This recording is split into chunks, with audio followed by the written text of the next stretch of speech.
स्थानिक स्वराज्य निवडणूक बघा, भारतीय जनता पक्ष हा कार्यकर्त्यांचा पक्ष आहे. आम्ही आमच्या कार्यकर्त्यांच्या इच्छे पलीकडे काहीच नाही.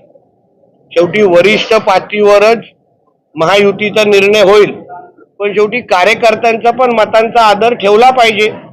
आज आमच्या भारतीय जनता पक्षाच्या कार्यकर्त्यांच्यावरून मोठ्या प्रमाणामध्ये आमच्यावर दबाव वाढत चाललेला आहे की आपण स्वबळावर लढलं पाहिजे, स्वतःची ताकद कधीतरी आजमावली पाहिजे.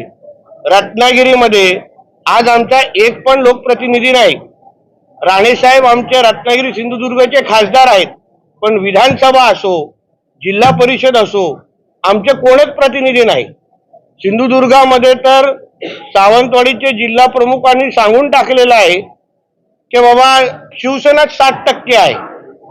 मग अगर त्यांची एवढी ताकद असेल तर आम्हालाही भारतीय जनता पक्ष म्हणून आमची ताकद आजमावण्याची आम्हाला संधी मिळाली पाहिजे.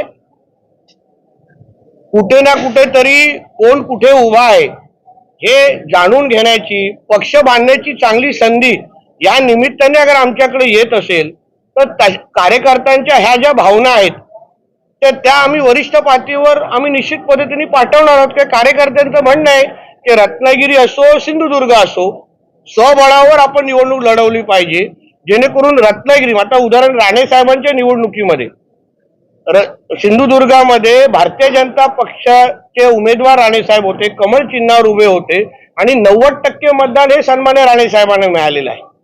रत्नागिरीमध्ये वोट ट्रान्सफर तसं होत असताना आम्हाला दिसलं नाही, म्हणजे शिवसेनेकडून, शिंदे सेनेकडून भारतीय जनता पक्षाकडे. म्हणून त्याच्यात तिन्ही मतदारसंघामध्ये आम्ही पिछेहाट होतो. म्हणून कधीतरी दूध का दूध पाणी का पाणी झालं पाहिजे अशी कार्यकर्त्यांची इच्छा आहे. त्यांनी आमच्यावर दबाव वाढवत चाललेले आहेत. त्यांचं म्हणणं आहे तुम्ही वरिष्ठांशी बोला, आपण स्वबळावर लढू आणि मैत्रीपूर्ण लढू.